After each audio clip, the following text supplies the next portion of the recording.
Today we're going to look at optical resolution as it relates to single slit diffraction in the Rayleigh Criterion. Now, to those students at the back of my class that used to play at crushing my head as I was giving a lesson, I have a little secret to confess to you. Well, you weren't looking, I was crushing your head. And I was doing it a little bit better than you were doing because I understood angular separation a little bit better. And angular separation is really important to this particular topic. So if you should happen to be at the back of my class 8 meters away and your head is 24 centimeters tall, then if I place my fingers 20 centimeters in front of my face and I want to know this distance here, and that distance is really an arc length of a circle.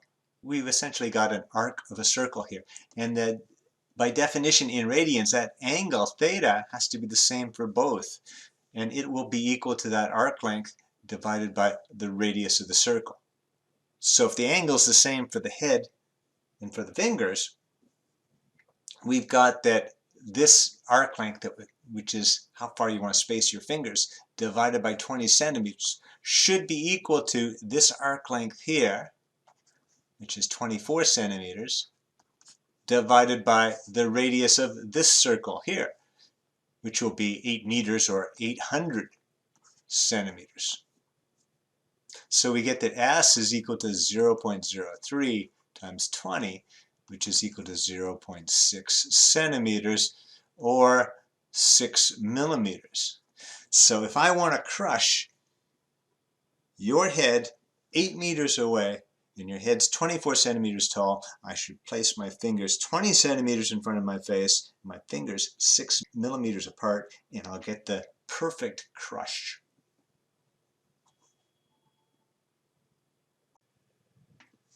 Optical resolution is really, really important. If, for instance, you look at the output of an inkjet printer under a microscope, what you see is a bunch of dots. However, when we simply use our eyeballs, we're not able to resolve those individual dots. That turns out to be an advantage because we get a very clear image. It's very difficult to resolve the two stars in a binary system. Typically, it just looks like a single star.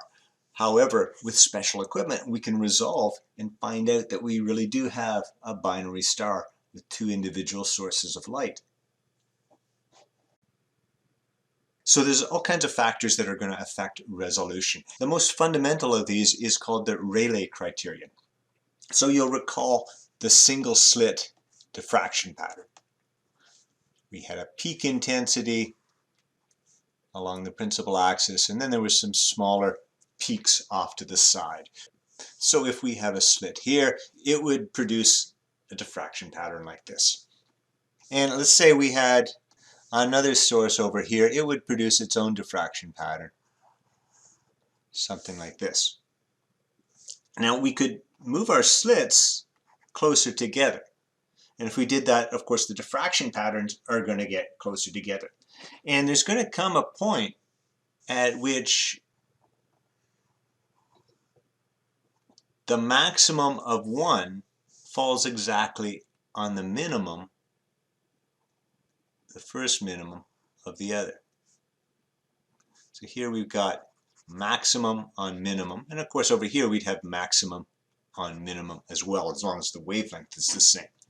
And of course there is a angular separation between, we could say, the two peaks, or we could just look at one of those intensity patterns and say it's the angle between the peak and the first minimum. So we're now able to define the Rayleigh criterion. It says that two objects or two sources can first be resolved if the angular separation, theta in the diagram, is such that the maximum of one diffraction pattern falls on the minimum of the other. So if theta is any smaller than that, there's no chance you're going to be able to resolve. And if we kind of add these two intensity patterns up, we're going to get something that looks about like this. So you get a little bit of a dip in the intensity right between the two peaks. And because this is a slight drop in intensity, it's going to be difficult. So this Rayleigh criteria, it's when you first have a chance of being able to resolve. Remember, there's lots of other factors that are going to make it more difficult to resolve sources. So let's take this a little bit farther and see if we can understand under what conditions do we get the best resolution. So if we have a source and we've got a slit, then we're going to get this diffraction pattern. And we talk about this angle here, the angular separation between that central maximum and that first minimum, we called that theta. And we said theta was equal to lambda over b. Now if we've got another source, then it's going to form its own diffraction pattern, and we'll suppose that its minimum falls right underneath the maximum of the other one, and its maximum falls right over the minimum of the other one. Then under those circumstances, we can just resolve because we've met the Rayleigh criterion. So now what I'm going to do, instead of just calling this theta, I'm going to call it theta r because it's a criteria value. So this is our theta r, the Rayleigh angle, the Rayleigh criteria angle. And of course, if we had had another source and it was out here, then we'd have a larger angular separation of the two sources. And we continue those lines. And we'd also have a larger angular separation of our diffraction patterns. And we would definitely be able to resolve under those circumstances because our angular separation of our sources is bigger than the Rayleigh criterion. So that's good, we can resolve. So we've kind of got two ways to have better resolution. The first way is to increase theta, the angular separation of the sources. But the other way to do it would be to decrease the Rayleigh angle.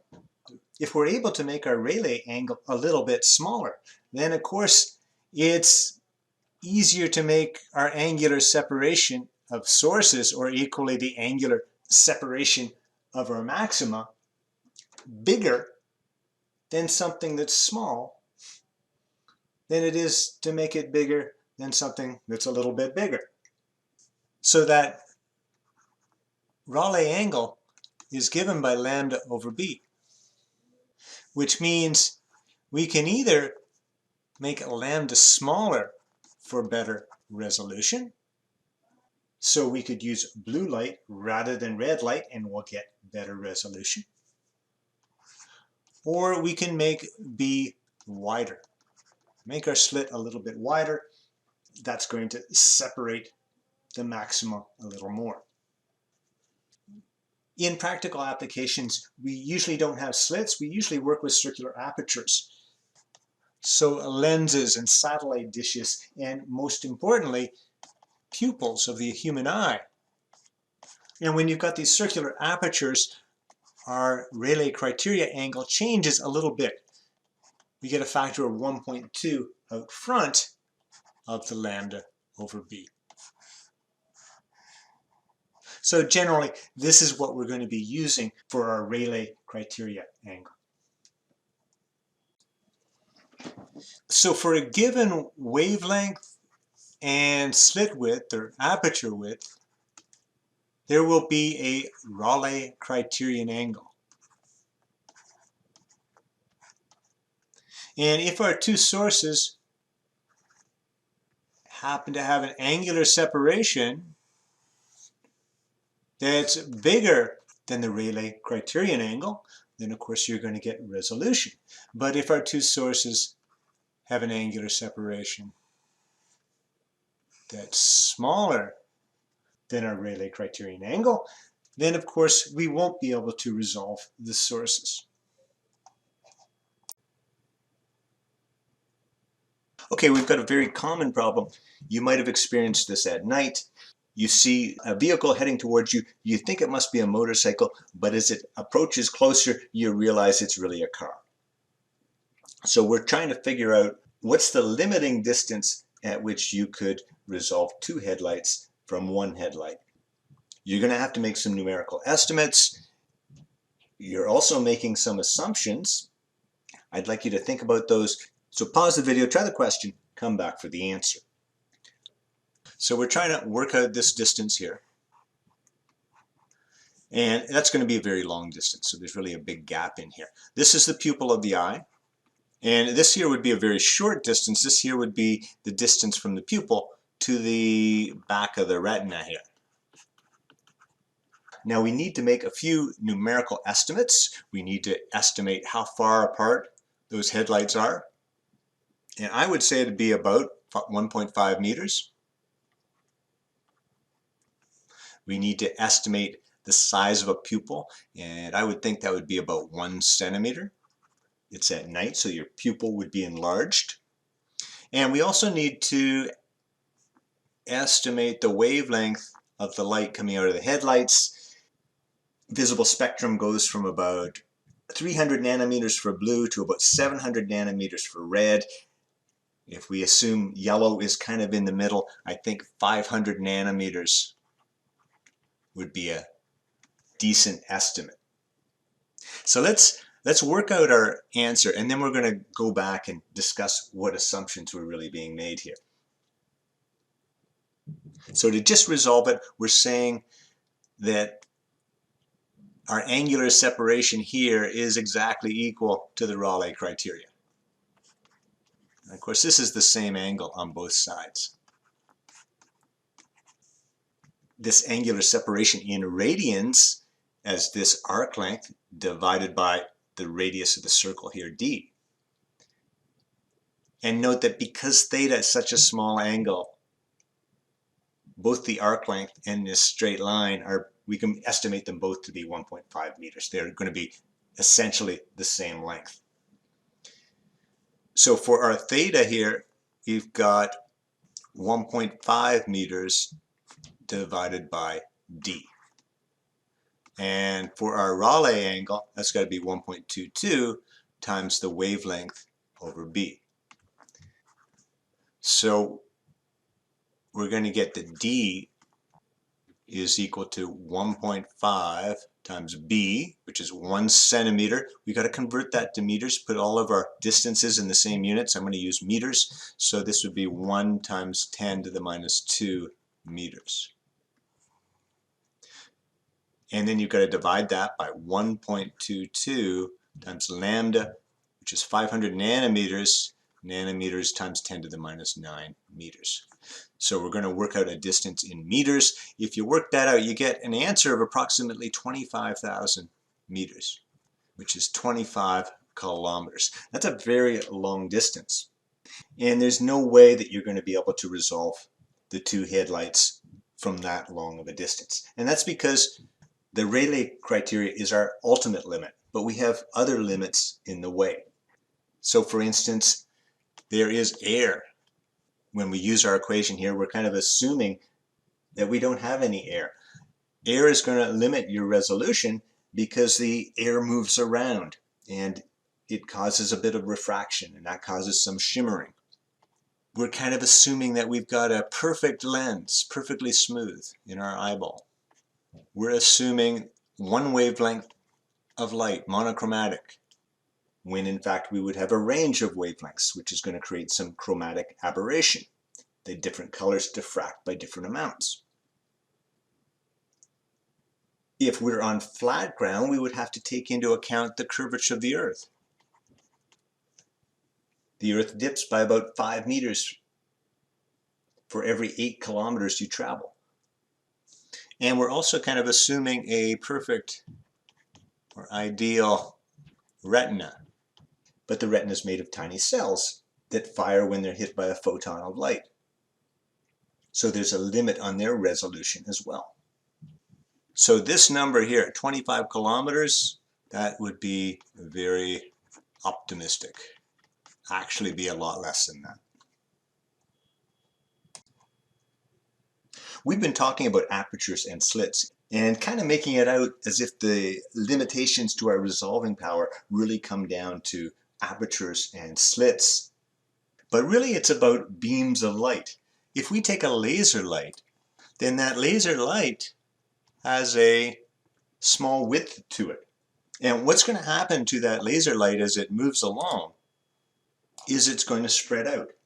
This Rayleigh angle tells us how much that beam is going to spread out. So this angle here would be the Rayleigh angle, telling us how much our beam would spread out. So if we have a star, naturally that star is emitting light in all directions.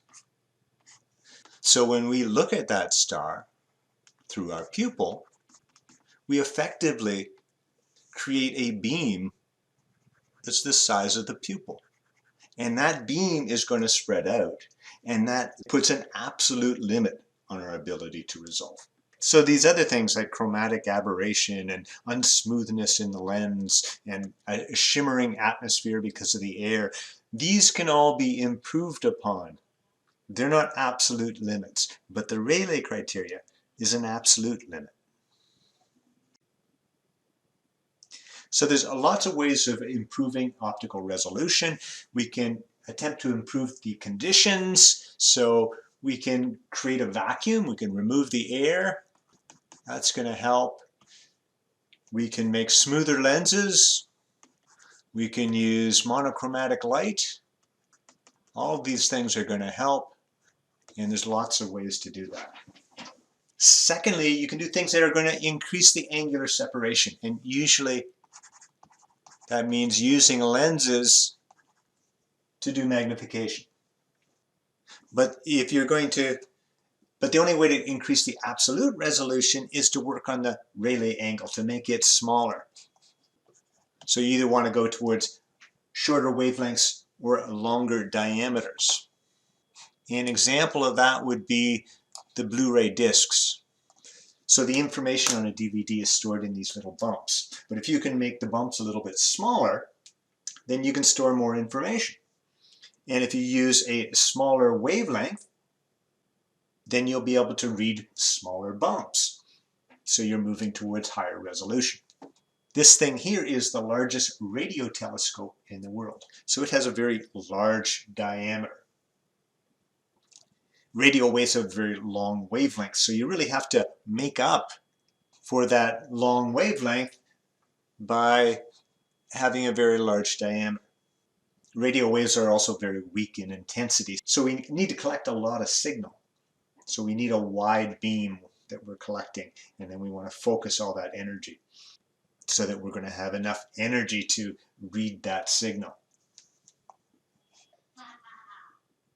Let's try another problem. This time we're going to look at the Hubble Space Telescope. The Hubble Space Telescope is, of course, way above the Earth's atmosphere. It has a huge 2.40 meter lens. And if we consider the average wavelength coming in to be 550 nanometers, what is the minimum separation of two stars to be resolved if they're in the Andromeda galaxy, which is about 2 million light years away? So when we see an image of this galaxy through the Space Hubble telescope, we're actually seeing an image that's 2 million years old. And just to give you a sense of the quality of the Hubble Space Telescope, these here are photos of the M82, the Messier 82 galaxy, which is 12 million light years away. This is what it looks like with a ground telescope. This is what it looks like with the Hubble Space Telescope. So pause the video, try the question, come back for the answer.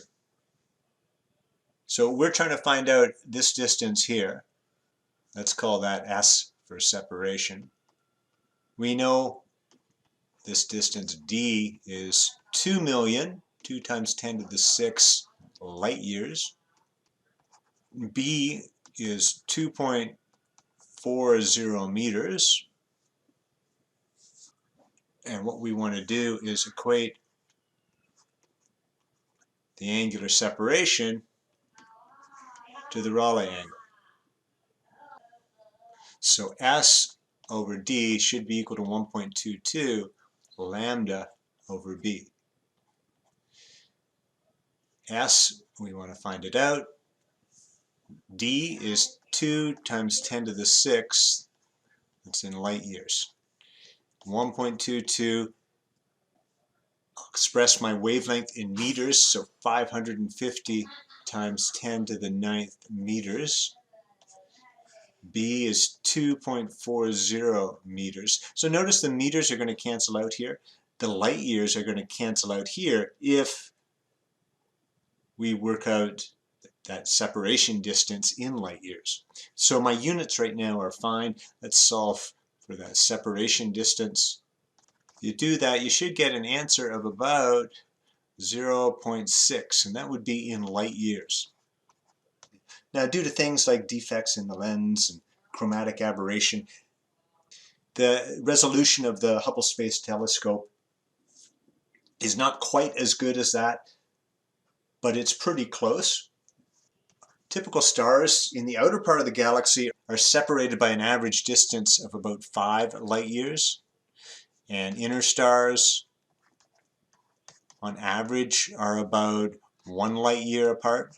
So the Hubble Space Telescope is able to distinguish most of the stars in the galaxy.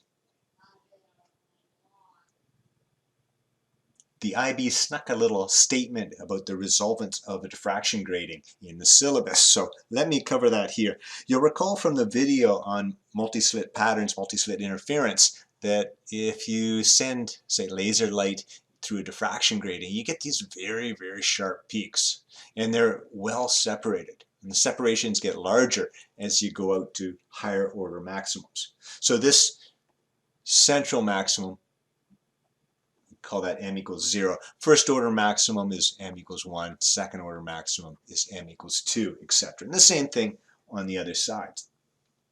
Now, this is monochromatic red light coming in.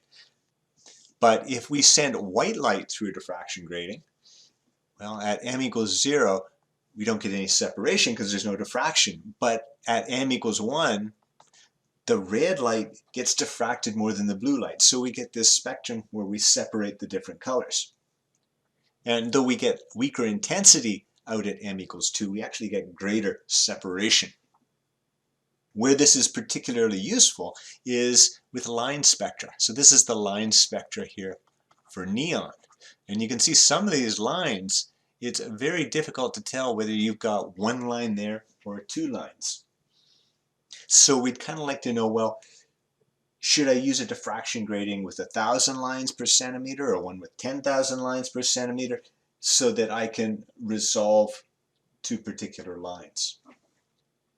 The IB gives you this very difficult to prove equation for resolvance. And the resolvance is equal to the average wavelength of the 2 lines you're trying to separate divided by the difference in the wavelengths of the 2 spectral lines. And that's supposed to be equal to m times n. M here is, of course, the order that we've been talking about. N here is the number of lines in the beam. And that n will equal the width either of the beam, or if you've got light that's spreading out, it would be the width of the diffraction grating itself. But it'll be a width times the line density of the diffraction grating. So a diffraction grating might have 200 lines per centimeter, something like that. And that's typically written on the front of the diffraction grating. So you'll notice in the equation, your resolvance is quite a bit better if you're at higher orders, but of course your intensity is going to be less. Another equation that's useful for these diffraction grating problems, going back to the multi-slit interference video, d sine theta is equal to m times lambda. So this equation tells you at what angle each order of the maximum is going to occur at.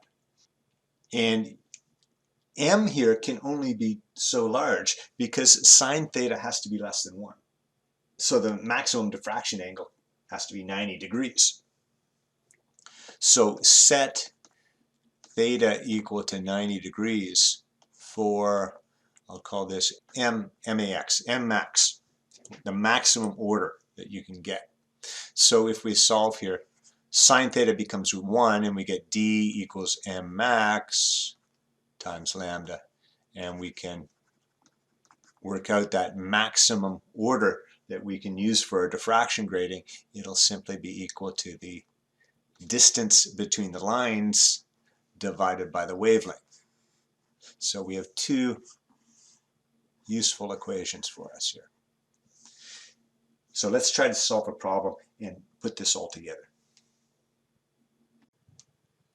Basically what you're doing here is you're working out that resolvance, and if that turns out to be less than or equal to m times n, then everything is cool because you can resolve using that particular diffraction grating. So pause the video, try the question, come back for the answer. So let's work out this resolvance. The average wavelength will be what, 589.3? Notice that that 0.3 isn't very important. And then the difference in the two wavelengths, the difference between these two numbers is 0.59. Work that out and you should get 998. So you want to compare 998 to m times n here. So let's work out n. These spectral lines would typically be produced with in this case it'd be a sodium light. These are the lines of sodium, and then you'd have your diffraction grating over here. But because the light is spreading out, all of the light will go through the diffraction grating, and the width that we use is simply the width of the diffraction grating, 1.5 centimeters, and then multiply that by the line density here. There's 600 lines per centimeter.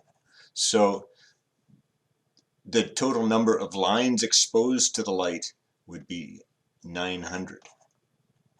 So you're already almost high enough.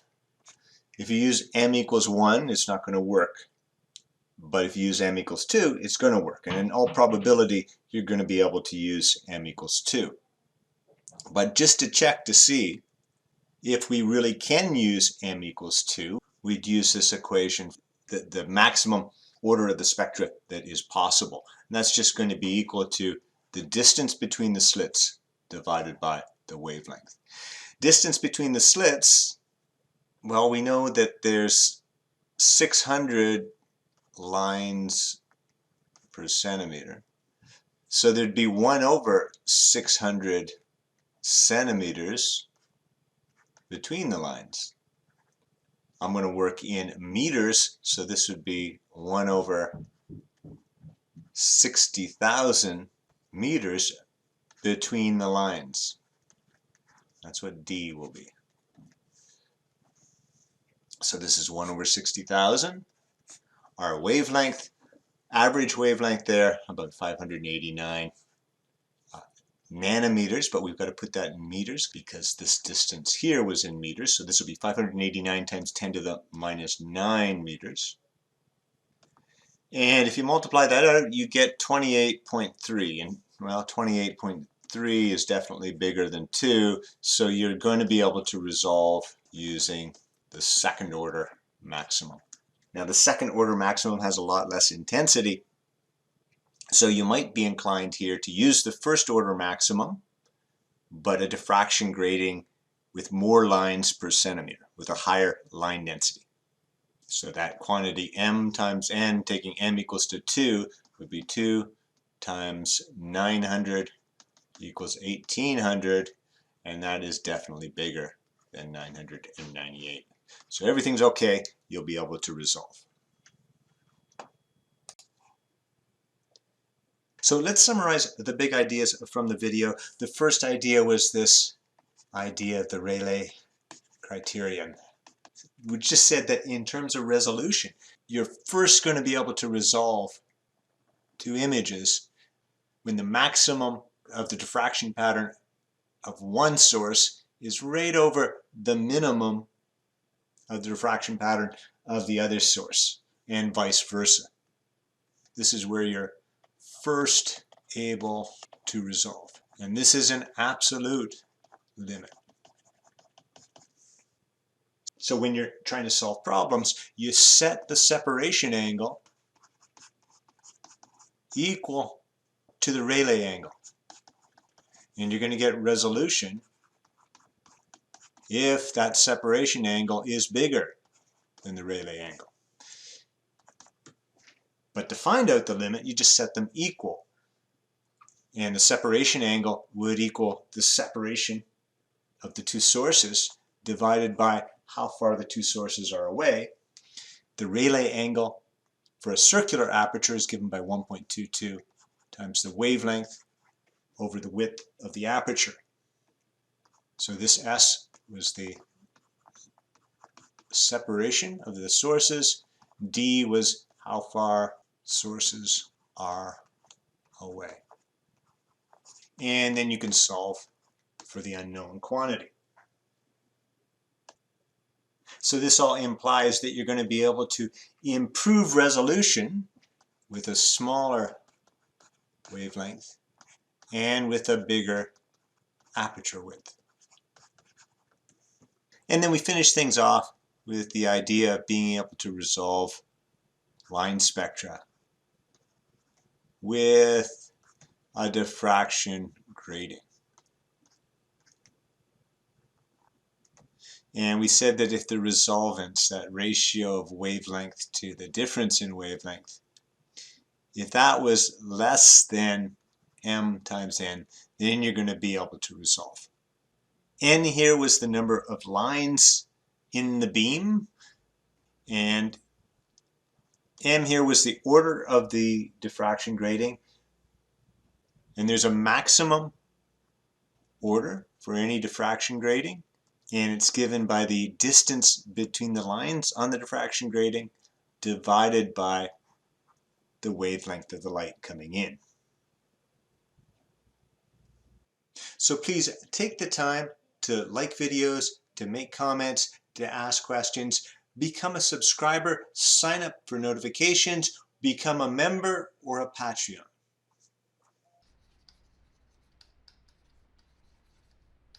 And that's all for today, folks. Thank you very much.